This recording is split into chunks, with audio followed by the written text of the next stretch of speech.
Hey everybody, this is Amy Claire with Beauty by ACQ. Today I'm going to be talking about an at-home facial to treat maskne. This is something people have been asking me about a lot. I'm seeing it a lot in the facial room at work, so it's a real thing. It's something people are dealing with. One of the most important things to remember regarding maskne is that your mask is causing an abrasion against your skin, so you don't want to turn to the typical products, strong hydroxy acids, stronger retinols, stronger antimicrobials that would typically cause a lot of dryness, flakiness, peeling, because the mask is just going to make that worse. But we want to wear our mask, we want to protect ourselves and others, and unfortunately, it does have some side effects. So a few things you can do. I love Silk brand masks. I got this at Beige here in Little Rock. And the Silk fabric is antimicrobial. There's a UC study that shows that it actually does a better job of protecting from the coronavirus from other materials, many other materials. And it's soft, so it's not gonna abrade your skin as aggressively as other masks. Disposable masks are absolutely an option. I just recommend that you use a new one every day. Don't pick them up off the floor of your car, please. I see people doing that all the time and then they wonder why they're breaking out.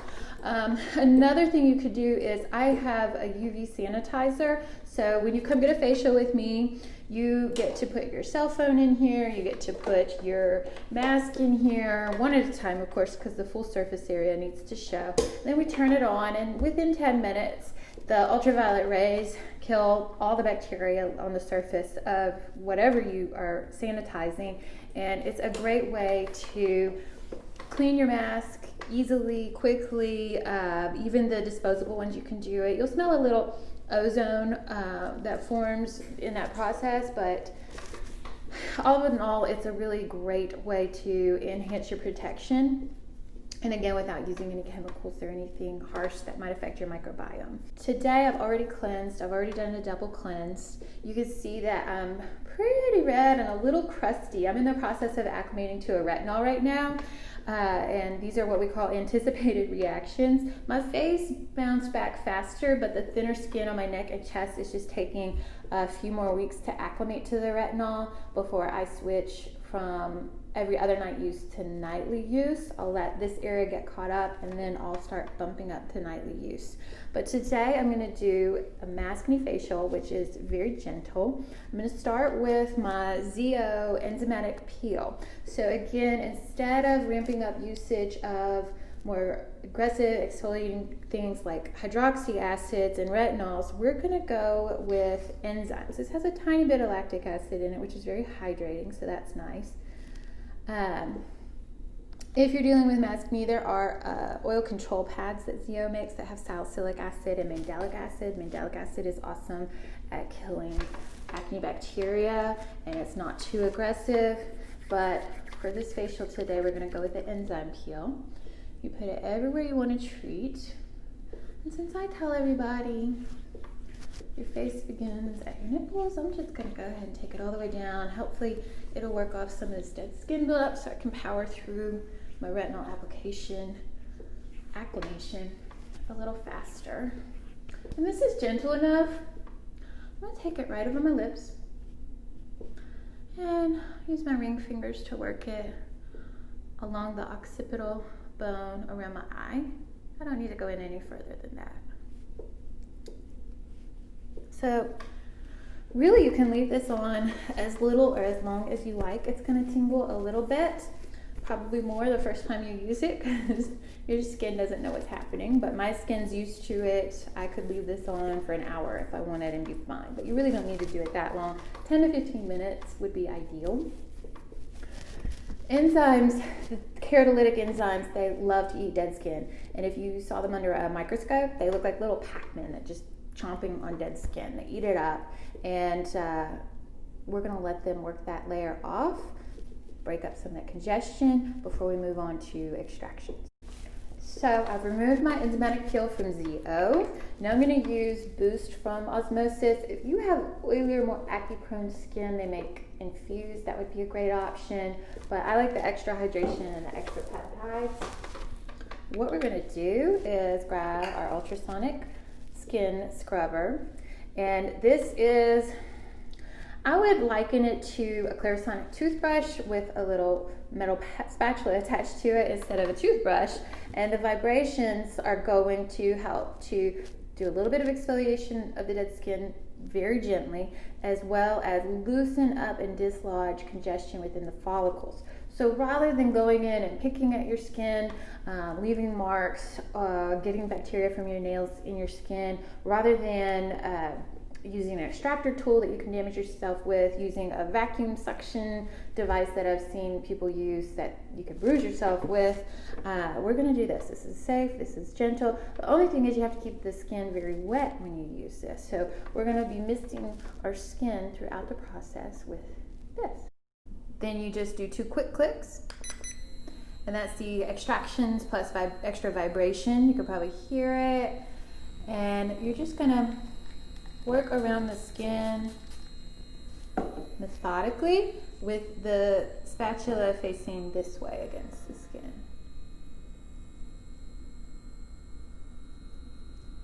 And you'll see a little plume of solution come out.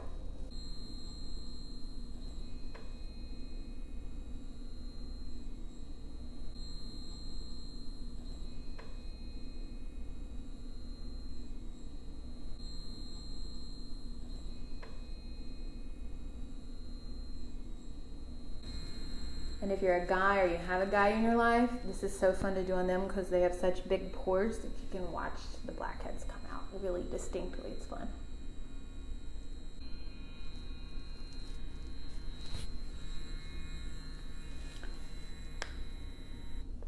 Now I'm done doing my extractions and I want to calm down my face. When you're talking about Maskne again, as opposed to typical acne, you want it irritated as little as possible, exfoliated as little as possible. So some of my favorite go-tos for regular acne are going to be like my Zio oil control pads with salicylic acid and mandelic acid, my Paula's Choice 2% beta hydroxy acid, that's salicylic acid. I love my Zio sulfur mask to use as spot treatment or all over. I love my Revision black mask here for soaking up oil. I like a clay mask that'll soak up oil but not dehydrate your skin and get dry and cracked feeling. Those might be too much when you're dealing with Maskne because of the friction of your mask. So my go-to recommendation is going to be to use LED lights as your mask for Maskne. I love them for any condition, but I have the Illuma Pro. This is the Rolls Royce of LED lights. When you are looking at an LED device, you want to know that it has enough voltage, you want to know it has enough bulbs, you want to know that you can protect your eyes easily with it. So I wear some tanning bed goggles. The only good thing that came out of tanning beds are tanning bed goggles that you can protect your eyes with while you use your LED light. So if you look at the Illuma, I'll turn it on, I'll leave it on acne setting, and I'll start it, and it's set to pulse, which is proven to be more therapeutic than steady light is the pulsing light. And look at how many bulbs that has. You really get what you pay for with LED devices. So if you don't have the right voltage, you don't have the right concentration of bulbs, you're not going to get the results that have been shown in all the studies and research done on LED lights. This one in particular, you can do an acne setting, you can do an anti-aging setting for lines, wrinkles, pigmentation. You can do an aches and pains setting. So I have clients that have arthritis in certain areas and they like to wrap this around like their knee or their hands, but you can also hold it over your face like this. Each program is going to run off of all 3 indications though. So the acne program has the blue lights, which treat acne. They kill the porphyrins that are necessary for acne bacteria to live, but they still have the red light to treat anti-aging and the far infrared to trigger the anti-inflammatory effect, but it just amplifies the acne. The anti-aging program has all 3 lights, but it amplifies the anti-aging lights. The aches and pain cycle has all 3 lights, but it amplifies the far infrared. So that's one of the many things I love about the Illuma, but This is going to kill the P. acnes bacteria. It's going to soothe and calm your skin. There's not going to be any chemicals involved. There's not going to be anything that makes you photosensitive, so it's great to use for acne in the summertime. You can sit under it for 5 minutes. You can sit under it for 30 minutes. It runs for 30 minutes. I recommend it 2 to 3 times a week. 30 minutes is the most you would need to use it. More than that would be redundant. Yeah, so I'm just going to take basically a 30-minute mommy nap now and sit under my Faluma.